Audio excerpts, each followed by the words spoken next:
Hey guys, thanks for tuning again to my channel. We are going to be doing some dueling today, and this is just really my second or third day dueling, getting used to everything. And I showed you my stats there. This is what we're running. We're running a counter thrust offhand Rivers of Blood. We're just throwing some gear together basically. The Spear Talisman for extra counter damage. Of course, the Crimson Medallion for more health. Erd Tree, more health, and then the Poise Bull Talisman. So that's pretty much it on the build.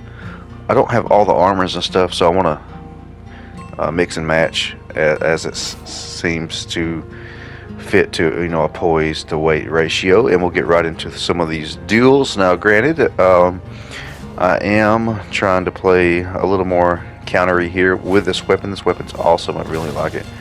And we're fighting against a pretty good Claymore user here, but I have had pretty good success with this build. I would like to get my HP up a little bit, but this is not my final setup. This is just a rough draft basically on what I want to do. But you do get a lot of counter damage with this weapon, especially using the Spear Talisman. It affects the thrusting weapons counter damage, which is really good. Now in my offhand, I do have the Rivers of Blood. And really, I mean, with the exception of this fight, I guess, I don't main it though. I find this weapon, the Bloody Helice, to be better, and it's really good at countering a lot of different stuff, including the Rivers of Blood. But I do find a great use for the Rivers of Blood if somebody's super pressuring you, like even more so than what you can counter with the thrust and the counter damage. It's really sneaky to bring it out and spam it on somebody and get some good bleed damage. It kind of reminds me of the Gold Tracer.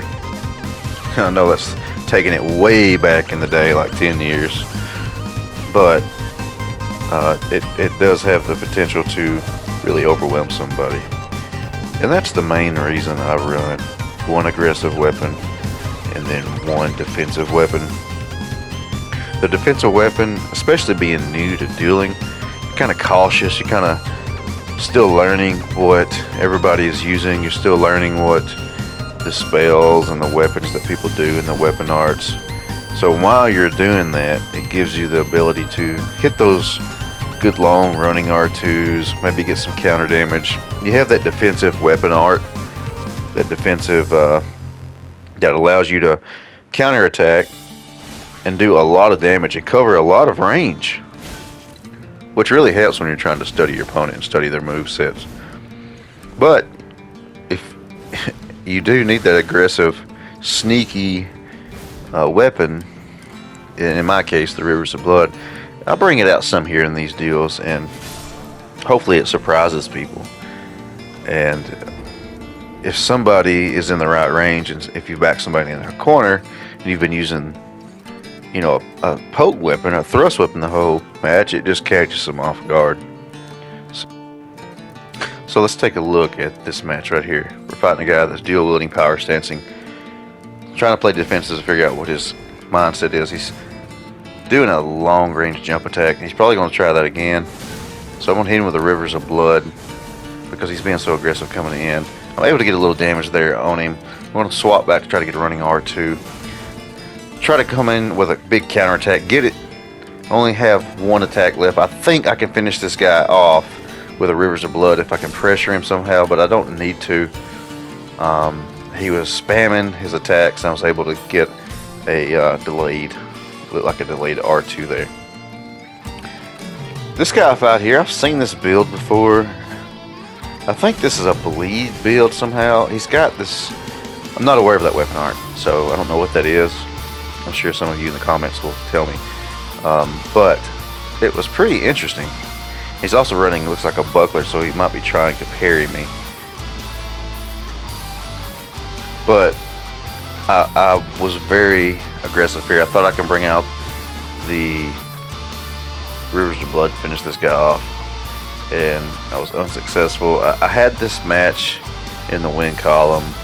Tried that running R2, and he kept doing that, and he just was able to get me with a heavy bleed, and that was a good fight. I learned something new.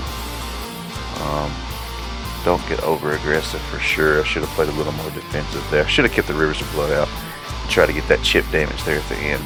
Call it chip damage, call it what you want. I just needed a little more damage to finish him off. So let's see who this guy is. He looks like he's using a katana and some, I don't know what that weapon is. But we got a guy here that I've already done quite a bit of damage to.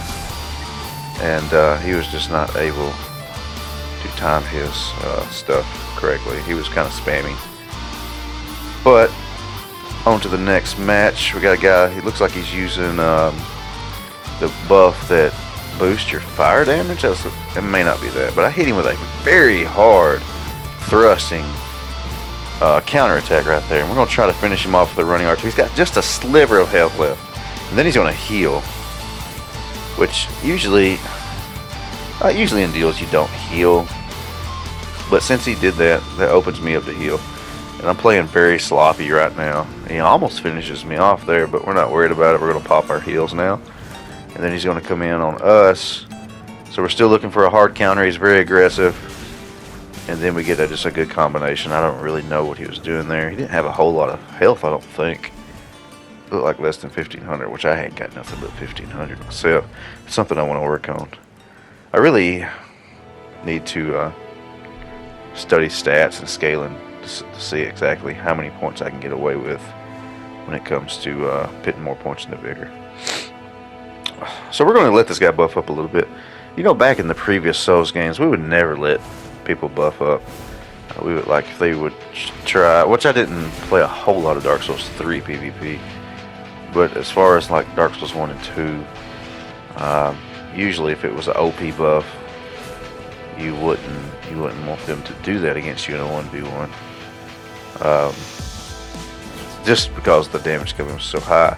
But I mean, I don't really care about it right now. I really am interested in, because a lot of these players will cast like a little bubble on themselves, and you have to beat that break that bubble to get into their real health pool.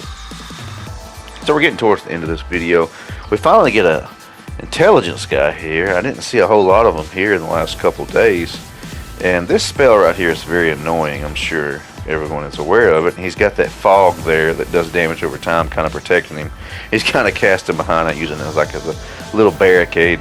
But that's all good. He's not doing a whole lot of damage, so we're going to try to pressure this guy. That looked like Moonveil is what he shot at me, which is a super powerful weapon. So we're going to do some running R2s, bridge the gap, get in close to him, see if we can finish him off. He's going to use a magic potion there, or a FP pot, and we're going to be able to get the win there.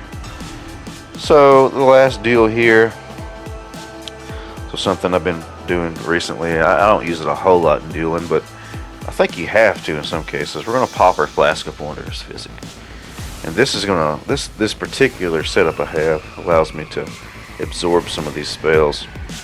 Still got to be careful, and still got to play. But we're getting a lot of counter damage here, and we're able to finish this guy off. But that's the last of this video, guys. Please like and subscribe, and I will see you next time.